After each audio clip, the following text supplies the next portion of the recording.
Hello everyone, আসসালামু আলাইকুম। Welcome back to my channel Shifa's kitchen.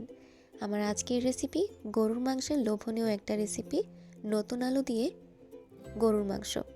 এটি যেমন দেখতে লোভনীয়, খেতেও কিন্তু দারুণ হয়।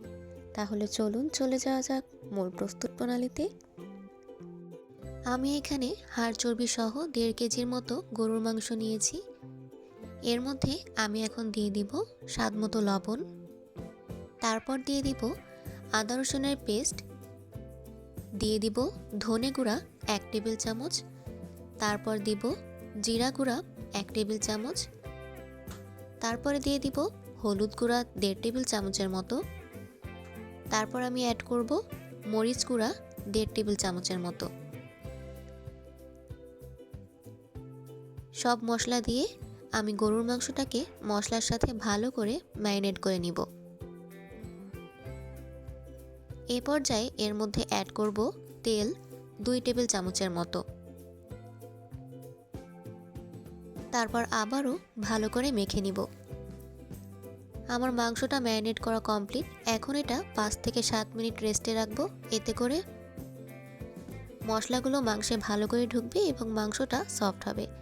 এখন একটি প্যানে দিয়ে দিব তেল 1 কাপের থেকে একটু কম।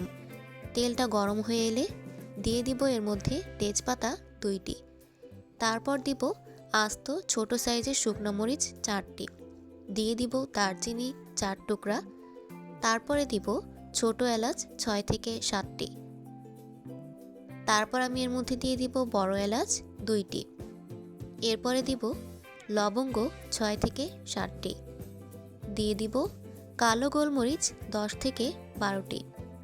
সবশেষে আমি এর মধ্যে অ্যাড করব আস্ত জিরা 1 চা চামচ। এগুলো আমি 2 থেকে 3 সেকেন্ডের মতো নেড়েচেড়ে হালকা ভেজে নিব। ভাজা হয়ে গেলে এর মধ্যে দিয়ে দিব পেঁয়াজ কুচি 1/2 কাপ। পেঁয়াজটা আমি হালকা করে ভেজে নিব।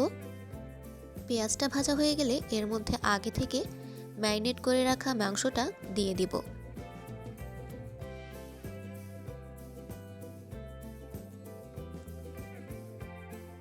মাংসটা দিয়ে ভালো করে নেড়েচেড়ে মিশিয়ে নিব। মিশিয়ে নেওয়া হয়ে গেলে এ পর্যায়ে আমি মাংসটা ঢেকে দিব এবং 30 মিনিটের মতো কষিয়ে নিব। এ পর্যায়ে ঢাকনাটি খুলে দিব। আমি 30 মিনিটের মতো মাংসটা কষিয়ে নিয়েছি। এখন একটু ভালো করে নেড়েচেড়ে নিব। দেখতেই পাচ্ছেন মাংসটা থেকে তেলটা উপরে উঠে এসেছে। এখন আমি এর মধ্যে মাংস সিদ্ধ হওয়ার জন্য দিয়ে দিব ফুটন্ত গরম পানি।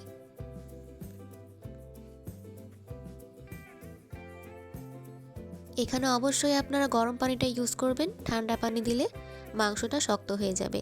এখানে আমি পরিমাণ মতো পানি দিয়ে দিয়েছি।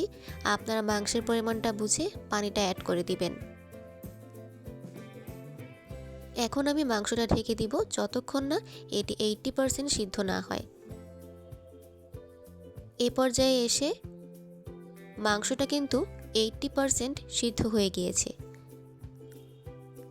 আমি এখন এর মধ্যে নতুন আলু দিয়ে দিব। আলুটা আমি এভাবে করে কেটে নিয়েছি। আপনারা আপনাদের পছন্দের সাইজ অনুযায়ী কেটে দিবেন।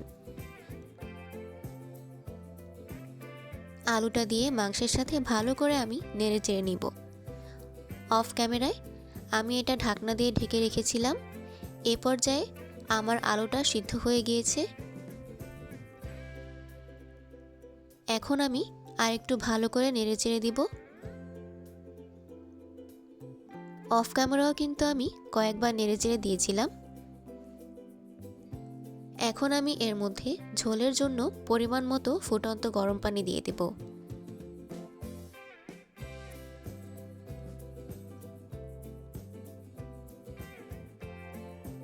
পানিটা দিয়ে এটা হালকা নেড়েচেড়ে নিব।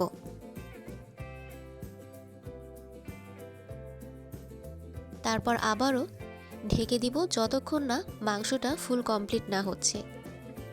এ পর্যায়ে আমি ঢাকনাটি খুলে দিব। আমার গরুর মাংসটা কিন্তু প্রায় কমপ্লিট হয়ে গিয়েছে। এখন আমি এর মধ্যে দিয়ে দিব গরম মশলার গুঁড়া 1 চা চামচ,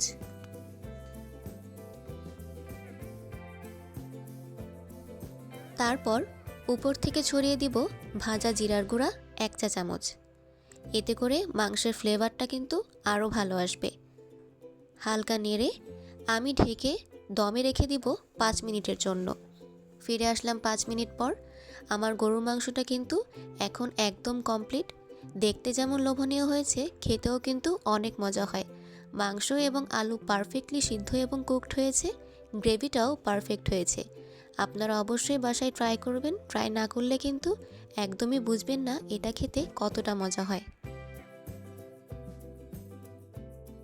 আমার এই লোভনীয় নতুন আলু দিয়ে গরুর মাংসের রেসিপিটা যদি আপনাদের কাছে ভালো লেগে থাকে, তাহলে অবশ্যই আমার ভিডিওটা শেয়ার করে দিবেন এবং আমার চ্যানেলটিকে সাবস্ক্রাইব করে আমার পাশেই থাকবেন। ধন্যবাদ।